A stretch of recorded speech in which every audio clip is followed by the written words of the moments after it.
Here on Treaty 7 territory, nestled in the Rocky Mountains with the mighty Bow River at an altitude of 1,309 meters. Born from coal dust in 1884 and ever-changing, this is Canmore, and we are Canmorites, and this is the Canmorite Podcast. Let's go!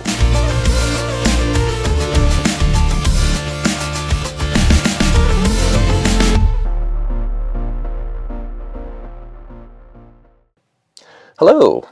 Welcome to the Canmorite, episode 1, with me, Jeff Mah, your host. So those of you guys that don't know me, I'm a town councillor here in good old mighty Canmore. I own a business, the Yoga Lounge, and I got a family, and I'm just trying to make this valley a better place. And I haven't been on social media in a long time, probably since I got on to council back in 2021. And honestly, social media, when I look at the Facebooks, I look at the all that sort of stuff, it's just degenerated into a cesspool. You got same-sex crazy people ranting and raving about the same stuff, and those keyboard warriors are happy to say garbage about you, but in front of your face, they just simper away. So anyway, I wanted to get back into this world of how can I share my thoughts, maybe explain stuff that's happened, and also just bring more value to the community, whether it's, giving people a heads up about things that are coming up, public engagement opportunities for council decisions, just any sort of pieces of information and thoughts that I think that would make living in the valley a better experience.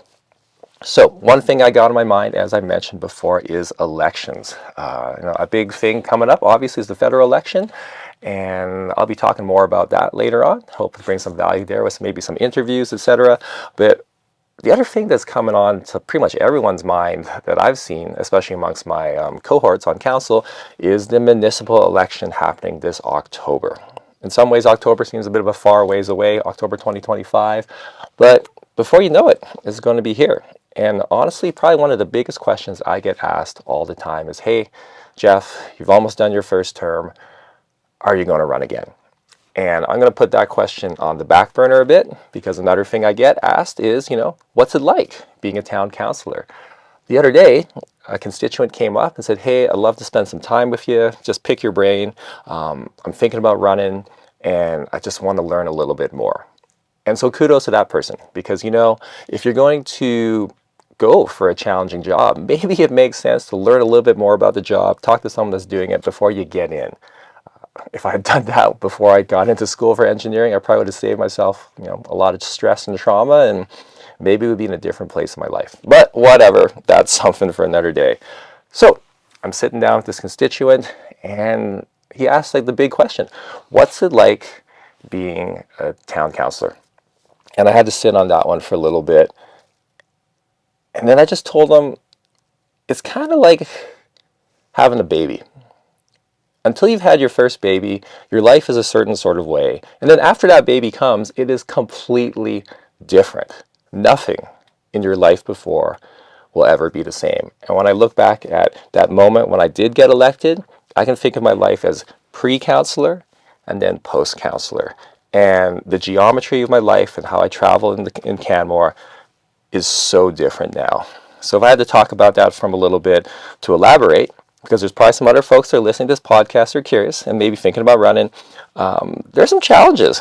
One of the big ones is relationships. I now have a much smaller circle of friends and people that I can confide in. I think now that I look back on it, pre-council, you have a lot more people that are around you.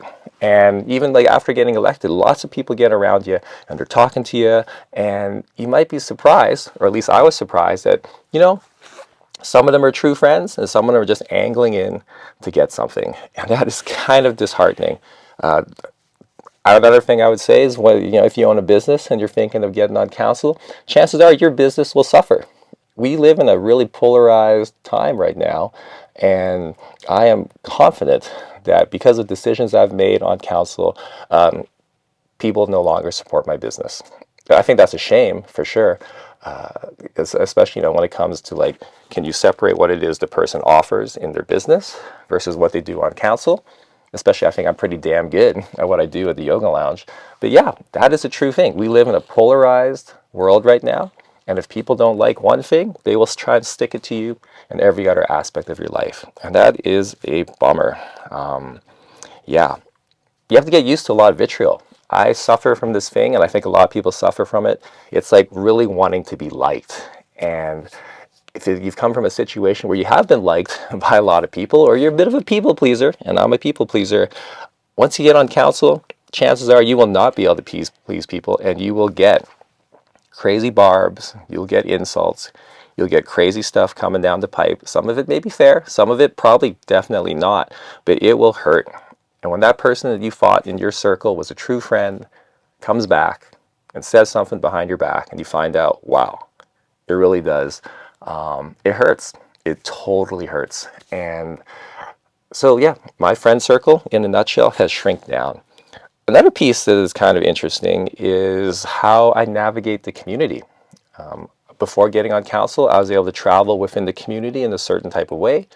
And post council, because one's anonymity drops down even lower, and then one has this situation where people might be trying to find out what you're thinking, even basic little things in life that you would take for granted can become really hard. I remember like a couple summers ago, my wife was like baking a cake or something. She's like, "Hey, holy crap, I need you to get eggs. And can you get some butter too?" I can totally do that. So like I grabbed my youngest daughter. "Hey, we're going to go to the grocery store. We got to get mom some eggs and butter." And I was an idiot because it was like Sunday afternoon. I remember running into Save-On, and what should have been a 10-minute trip really became 75 minutes. And during that time, come in, you run into people, and a lot of times it's really pleasant. Just people want to catch up. They want to learn about what you're thinking about a particular issue. But then there's the other folks that are kind of grabbing you in line, and they want to pick your brain about this, or try to influence how you think about this, or give some feedback on this. And really, my daughter was just, my poor innocent daughter standing by the side, just rolling her eyes like, "Oh my God, I thought this was going to be a 10-minute trip. And here we are stuck in the egg aisle for another, 15 minutes. So yeah, nowadays I buy my groceries at Sunday night, and the grocery store is picked over and there's not much left. But at the same time, if I need to get in and out, that's what I got to do. So yeah, how I navigate and travel through the community, that has changed.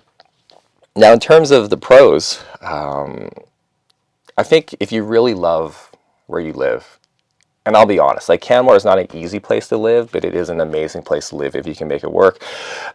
You will learn more about where you live than you ever thought possible. Being on council essentially is getting my PhD in Canmore. And I think a good councillor should look at it that way, where you're willing to learn so much about this place, dive into the history of this place, learn about how things were done. And yeah, there's just all the little nooks and crannies and all the various pieces that come together to make this place work. And so I think just knowing more about where I live in relation to that is really, really cool. I think another interesting thing about being a counselor is you really get access to some really unique experiences. I think it's super fascinating as we cultivate a deeper relationship with our indigenous neighbors on Stony Dakota, etc. I've had some really incredible life-changing experiences at pipe ceremonies. I've had amazing things at powwows, and then you get to do interesting speaking moments. I remember one of my fun things was speaking at a graduation class for OLS. All these sort of things, like left, right, and center. And I think those access to those unique experiences is really rewarding. And then the other piece is that being on town council in Canmore, well, all the easy stuff got figured out decades ago. And so the only things we deal with now are wicked problems. And so by wicked problems, I'm talking about things that have no easy solution, right? And because of that, you're really just taking in all the information you have at hand, and you're juggling those values, and then you're looking at it, and you're just trying to make a step, trying to move things in the right spot. And it's sometimes a bit of a shot in the dark, but there's definitely no clear outcomes. And so, housing crisis, there's a wicked problem. For example, funding infrastructure, there's a wicked problem, etc. And so if you want to be intellectually stimulated and be in those situations where you have to grow and just sort of move and live in uncertainty, well, that will open up that part of you. So yeah, that's kind of what it's like being a counselor. It is a lot of times no fun, and a lot of times it's actually kind of hurtful. But if I had to look back on the whole of it, I would say it is generally rewarding. So that was kind of in a nutshell what's it like to be a town councillor. I'm sure as we get closer to the election, we'll have more stuff talking about that. Okay, so then the next piece is federal election that's coming up here. And I think this is an interesting one, not only because of the crazy orange man down in the States shaking things up with tariffs and all that sort of stuff, but the fact that where we are, our riding has changed. Okay, so we're now the Yellowhead riding, the boundaries have been redrawn, and I think for a lot of folks in the Bow Valley, that is a huge, interesting opportunity. Because for the longest time, under our previous riding setup, a vast majority of the population was in Airdrie and some other places, and so typically, we would get a conservative candidate. Okay, so yeah, honestly, I think for the last 12 years I lived here, I almost did not bother voting in the federal election just because it was a foregone conclusion. I still voted. I think it's important. You got to vote. But, a lot of times it was a foregone conclusion. And let's be honest, right? Our conservative member of parliament, he knew who buttered his bread. He did not need to spend any time in the Bow Valley because he knew his base was further out towards Airdrie and region. And he knew that, why would I put the energy into, these mountain town communities who have different values and different issues than my base, right? And so I think in a lot of ways we've been kind of underrepresented. So here's a chance. Here's a chance. The riding, Yellowhead's been redrawn. I think some of the interesting pieces is that, Jasper, way up, with many hours away. Jasper is now in our riding. Banff, still in our riding. So there's a bit of a mountain town perspective. But, there's also Hinton, the Sundries. I think Rocky Mountain House as well. Anyway, long story short, because it's a new riding, everything is all for play. I think, the conservative candidate has a strong opportunity, but I also think this is probably one of the first times in recent memory where, an alternate candidate, such as an NDP candidate or a Liberal candidate, maybe they can kind of get into the conversation a little bit more. So in terms of service, I'm hoping to get all the candidates at some point for a bit of a long-form interview. Fingers crossed that will happen because, I think forums are great because you kind of see everyone talking at the same time. But, I'm kind of interested in doing a bit of a deep dive so that, each candidate on their own with some bit of private time can actually share a little bit more. And when they're answering questions and talking, maybe when they got the mic uninterrupted for a chunk of time, you get a little bit better sense of who they are, how they talk, their values, and all those sort of things. Okay, and so we're coming back to the piece here. This is the first episode, so I don't want to make it too long, but I just wanted to do a quick shout out to one of my good friends, Amanda Kingsmith. Amanda was one of my managers at the Yoga Lounge way back. She helped get the studio through the pandemic, and she's also, as in the podcast world is really known. She's done a ton of work on podcasts. She's taking a bit of a break right now, because she's being a super mom down in Mexico. But man, thank you, Amanda, for giving me a little bit of that push and giving some help on how to get into this realm of podcasting. And I'd also like to thank you guys, the dear listener, for taking the time to check out a new podcast. And I hope it can bring value. And yeah, if you have any questions, etc., you can find me at jeff.mah@canmorite.ca. Or you can email me at jaydubmah@gmail.com. So j.mah@gmail.com. And yeah, all right, on we go. Canmorite episode 1 is in the can, and looking forward to seeing you soon. Take care.